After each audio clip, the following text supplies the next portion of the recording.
Dear seeker, let me ask you a question that has echoed through the ages. What is it that the human heart truly longs for? We chase wealth, and it slips through our fingers.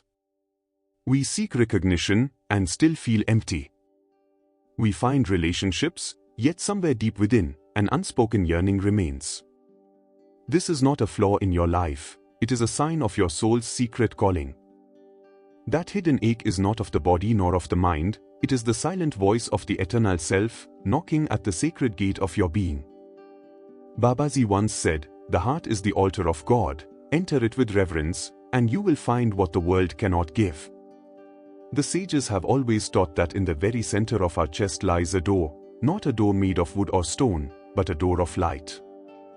Behind it burns the flame of Anahata, the heart chakra, the inner temple where the finite meets the infinite. To stand before this altar is to realize that the love we seek in the outer world is only a reflection of the boundless love already dwelling within us. When the heart awakens, the ordinary life turns mystical, compassion flows where there was once judgment, forgiveness where there was once hurt, peace where there was once restlessness. This is why Paramahansa Yogananda called the heart the door to Christ consciousness. Through it, we do not merely love one or two, but we see all beings as threads of the same divine tapestry. So I ask you again, dear seeker, will you continue searching outside, or will you dare to step within, to the altar of your own heart, where God Himself awaits in silence? Dear seeker, let us begin by understanding what the sages call the Anahata Chakra. In Sanskrit, Anahata means the unstruck sound, a vibration that exists without two things striking together.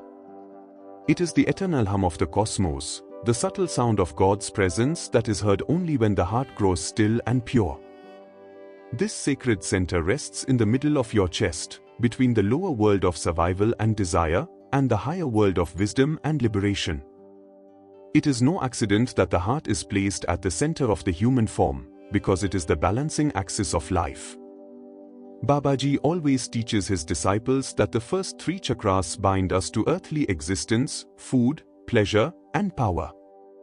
Necessary, yes, but incomplete.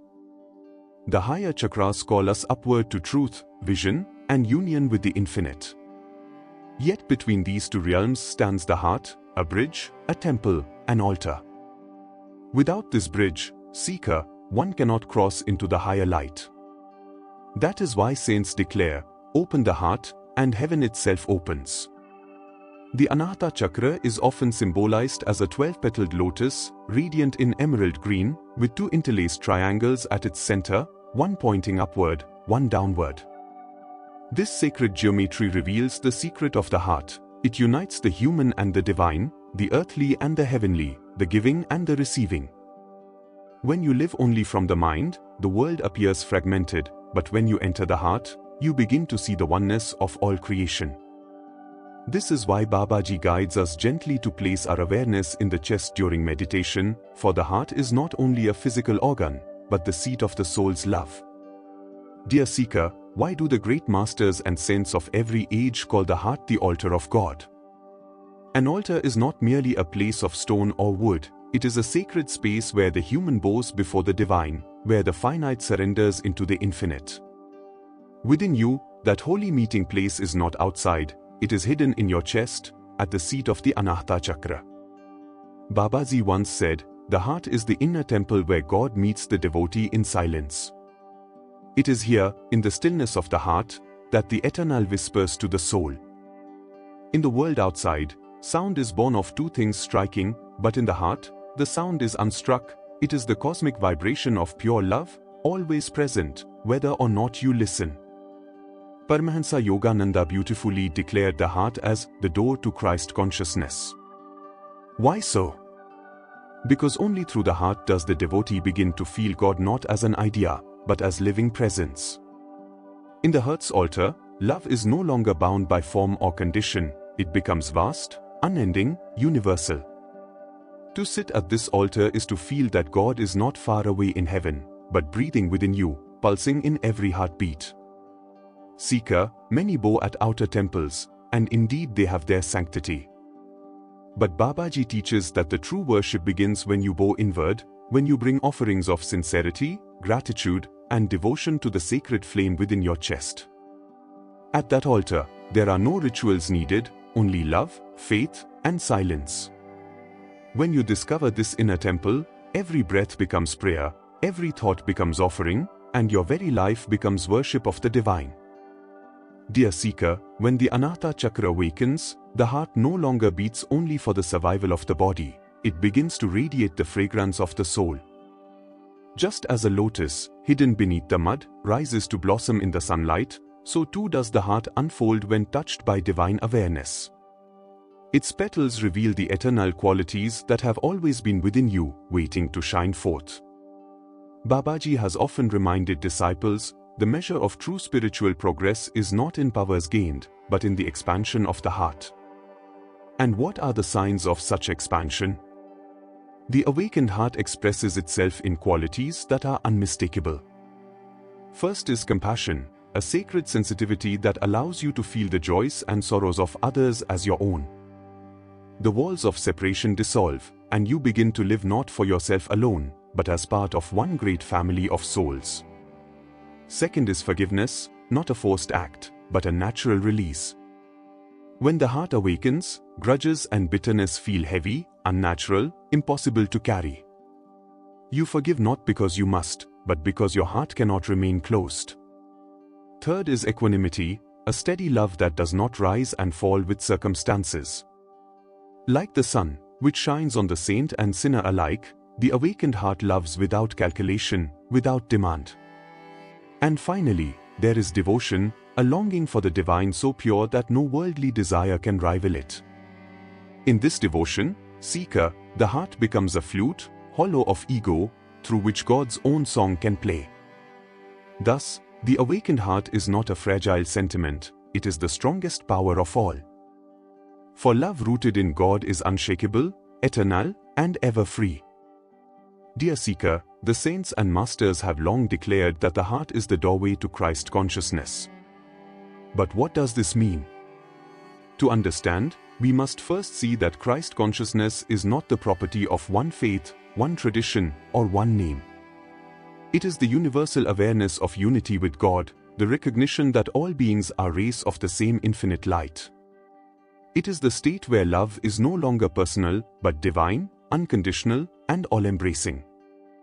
Paramahansa Yogananda often said that the heart is the sacred gate through which the devotee enters this vast awareness. The mind may reason about God, the intellect may debate Him, but it is only in the heart that His presence is felt. Why? Because the heart is not limited by logic, it speaks the language of love, and love is the very vibration of the divine. Babaji teaches that the heart is like a clear mirror.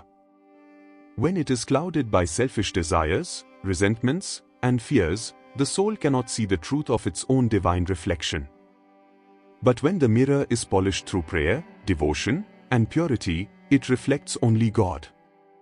In that reflection, seeker, you realize that the love you once sought in fragments, in one person, one place, one fleeting joy, is but a drop of the boundless ocean of Christ consciousness within you. To pass through this door is to see no stranger, no enemy, no other. It is to feel the same life force breathing through every creature, the same divine mother holding every child of creation. Through the Anahata, the soul awakens to this universal embrace. Thus, the heart is not just an organ of flesh, it is the portal of eternity, leading directly into the infinite love of God. Dear seeker, you may now wonder, if the heart is the altar of God, how can I enter it? How can I awaken the Anahata Chakra so that divine love may flow through me? Babaji has always taught that the way to God is simple, yet requires sincerity and steadiness. Just as a lamp will burn brightly if its wick is trimmed and its oil replenished, so too the heart will shine if we tend to it daily with loving discipline. The first practice is devotional meditation. Sit quietly, close your eyes, and bring your attention to the center of your chest. Do not force, simply rest there, and call upon the divine with love. Let your prayer not be of words alone, but of longing, like a child reaching for its mother. The second practice is gratitude. Each morning and evening, whisper thanks, for breath, for life, for lessons, for love. Gratitude polishes the heart until it glows like a mirror that reflects only the divine. The third is selfless service, seva. When you serve without expectation, when you offer kindness without seeking reward, the heart naturally expands. Service is the river that carries your love into the world. The fourth is breath awareness, pranayam. Gentle, steady breathing calms the restless mind and harmonizes the inner currents, allowing the lotus of the heart to unfold. And the fifth, seeker, is forgiveness. Without it, the heart remains chained to the past. When you forgive, you cut those chains, and the heart rises free like a bird into the sky of God's love. Babaji says, the key to the infinite lies in the heart.